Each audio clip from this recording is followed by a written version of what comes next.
রমজান মাসের সিয়ামের পরে আল্লাহ তাআলার কাছে সবচেয়ে প্রিয় রোজা হচ্ছে মুহররমের 10 তারিখের রোজা। আল্লাহ নবী সাল্লাল্লাহু আলাইহি ওয়াসাল্লাম সহিহ মুসলিমের 2য় খণ্ডের 861 নম্বর হাদিসে স্পষ্ট করে বলেছেন, আফদালুস সিয়ামি বা'দা শাহরি রমাদান সিয়ামু শাহরিল্লাহিল মুহররম। সুবহানাল্লাহ। মুহররম মাসের কত তারিখের রোজা? 10 তারিখের রোজা। কোন রোজার পরে?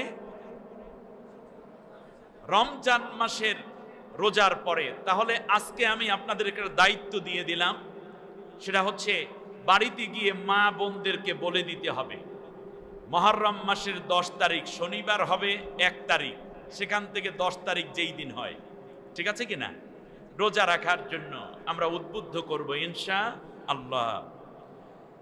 আল্লাহর নবী আবার বলেন, শুনুন, সিয়ামু ইয়াউমি আশুরা আহতাসিবু আলাল্লাহি আইয়ুকাফিরাস সানাতাল্লাতী ক্বাবলা। আল্লাহর নবী বলেছেন, যদি মুহররম মাসের 10 তারিখের একদিন একটা রোজা তোমরা রাখতে পারো, আল্লাহ রব্বুল আলামিন বিগত 1 বছরের সমস্ত সগীরা গুনাহগুলো মাফ করে দিবে। এ হচ্ছে একটি আলোচনার মূল ভিত্তি কথা। আমরা 2টা জিনিস জেনে ফেললাম। 1 নম্বরে জানলাম আল্লাহ তাআলার কাছে মাস হবে কতগুলো? 12টা। আর মুহররম হচ্ছে আরবির প্রথম মাস। আর এই মাসে 10 তারিখে রোজা রাখলে গত 1 বছরের গুনাহ মাফ হয়ে যাবে।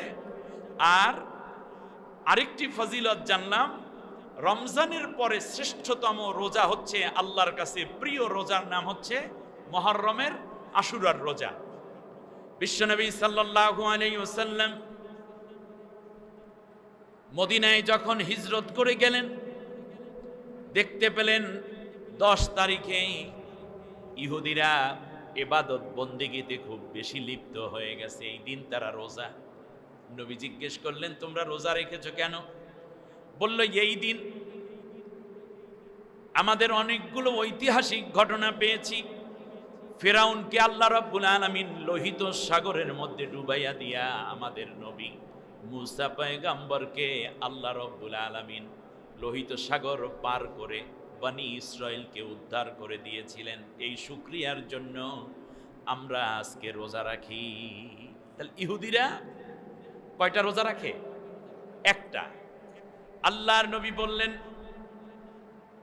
তোমাদের চাইতে আমরা মুসা পয়গম্বরকে বেশি ভালোবাসি। তার কারণ কোন? মুসা আলাইহিস সালামের একটি কথারও আনুগত্য এবং অনুসরণ ইহুদিরা করো নাই, বরং মুসা পয়গম্বরকে অপমানিত করেছো, বেইজ্জতি করেছো।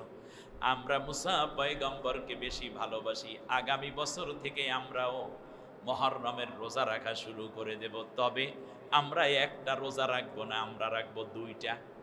সুবহানাল্লাহ। কয়টা? 2টা। 2টা রাখবা কেন? তার কারণ ইহুদিদের সাথে আমাদের আমলের যেন একটা ডিফার হয়, একটা ডিফারেন্স হয়, একটা পার্থক্য হয়। তাহলে রোজাটা নবী ছাড়েন নাই, কিন্তু বলেছেন যে ইহুদির আমলের মতো আমাদের আমল হবে না, খ্রিস্টিয়ানদের আমলের মতো আমাদের আমল হবে না, মুশরিকদের আমলের মতো আমাদের আমল হবে না, পার্থক্য হবে।